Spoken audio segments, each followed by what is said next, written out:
Hey everyone, welcome back for another deep dive. Always a pleasure to be back. Today we're going to be looking at something Okay. kind of different, but really gets at the heart of a lot of stuff we've been talking about. Okay, looking forward to this. We're diving into ethics and values, All right. and specifically how they're all tied up with leadership and how we grow as people. Sounds good. Our main source today is this piece from SGLLeadership.com. Okay. It's called, and I'm going to quote this directly because it's kind of interesting how they put it, Values 1/ethics. Interesting. So, right off the bat, it's like, are these two separate things or are they the same thing? What's going on? And that's kind of what we're hoping to unpack here. Yeah, I'm curious about that slash as well. So, the big questions for today are, how do ethics and values actually work together? Are they separate? Are they the same? What's the deal? What does all this have to do with leadership? And the big one, why should any of this matter to you? A very important one. Right. Yeah. So we're going to get into all of that. Okay. But first, like I said, we're going to be looking at this excerpt from SGLLeadership.com, this Values 1/ethics piece. Sounds good. And they just dive right in with this statement. It's like the first thing they say, and it's Right. like really thought-provoking. All right. They say, quote, ethics is to fulfill norms and community values which must be complied to achieve what we want. Oh, wow. That's a loaded statement. Lots to unpack there. It is, right? It's Yeah. like, whoa, hold on. What's going on here? Yeah. So maybe we could start there. Like, what jumps out at you when you hear that? Well, I think what's interesting there is that it directly connects our personal desires with, like, societal expectations. The whole idea of norms. Right. It suggests that to get what we want as individuals, we got to play by the rules of the community. It's almost like it's saying that you have to be ethical to get what you want. In a way, yeah. Or at least you have to understand and navigate those norms and community values. There's this tension between personal ambition and those ethical considerations, which I think is a pretty relevant dilemma for anyone, whether you're in a leadership position or just trying to achieve something in your life. And they go on to say that human desire is actually, quote, the driver of human existence. Oh, interesting. And that kind of got me thinking about, like, these age-old ideas about right and wrong. Like, you think about stuff like the 10 Commandments, right? Thou shalt not covet. Like that idea of wanting what you can't or shouldn't have. Absolutely. It's fascinating how this tension between desire and what's considered right has been recognized for centuries, and across different cultures, too. Right. It's like a universal struggle. But then how do we deal with that?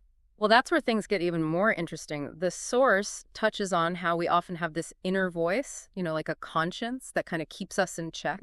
And that inner struggle between our desires and that sense of right and wrong, I think it's what has led to all sorts of ethical models and moral codes. Oh, yeah, like those different philosophical ideas about ethics. Exactly. Like you've got utilitarianism, which is all about the greatest good for the greatest number. Right. Then you've got deontology, which is more focused on moral duty and following the rules. There are tons of different frameworks out there, each with their own strengths and weaknesses. And I guess the key is not just knowing about them, but figuring out how they apply in our actual lives. Absolutely. And that's where leadership comes in, because leaders are often the ones who need to navigate this complex ethical landscape. And they have to guide others through it, too. Exactly. It's not just about making decisions for yourself, but also considering the impact on the people you lead and the wider community. Right. And that brings us to this really striking line in the excerpt.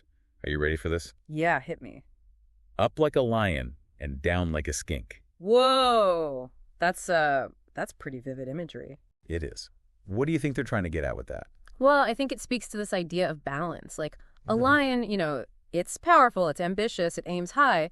Yeah. But then a skink, it's more grounded, adaptable, in touch with the realities on the ground, right? Right. So maybe it's saying that to be an effective leader, you need that lion-like ambition, but also that skink-like awareness and connection to the nitty-gritty. So not just focusing on the big picture, but also being present in the moment, understanding the details, the people you're working with. Exactly, because without that groundedness, that connection to your values and the people you lead, that ambition, that up like a lion energy, it can become, unmoored. It can lead you astray. So how do you make sure you're not just, stuck being a skink? Yeah.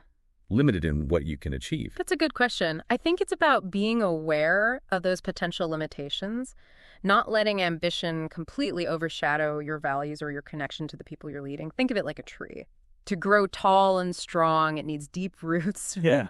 Those roots are like our values. They ground us, nourish us, allow us to weather the storms.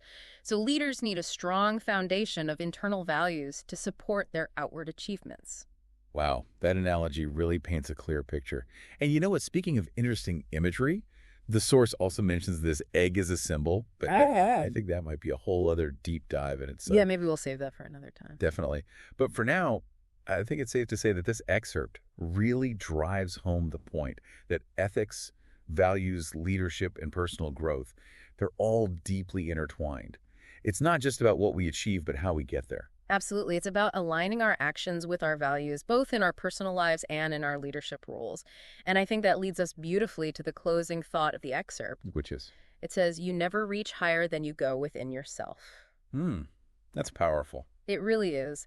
It's a reminder that true growth, the kind that leads to lasting success and fulfillment, starts with self-awareness and a commitment to our core values. So much food for thought there. Well, thanks for joining us on this deep dive into ethics, values, and leadership. My pleasure. And if you want to explore this topic even further, we encourage you to check out the full article on sglleadership.com. It's a really fascinating read. Yeah, definitely worth a look. And until next time, keep diving deep. See you then.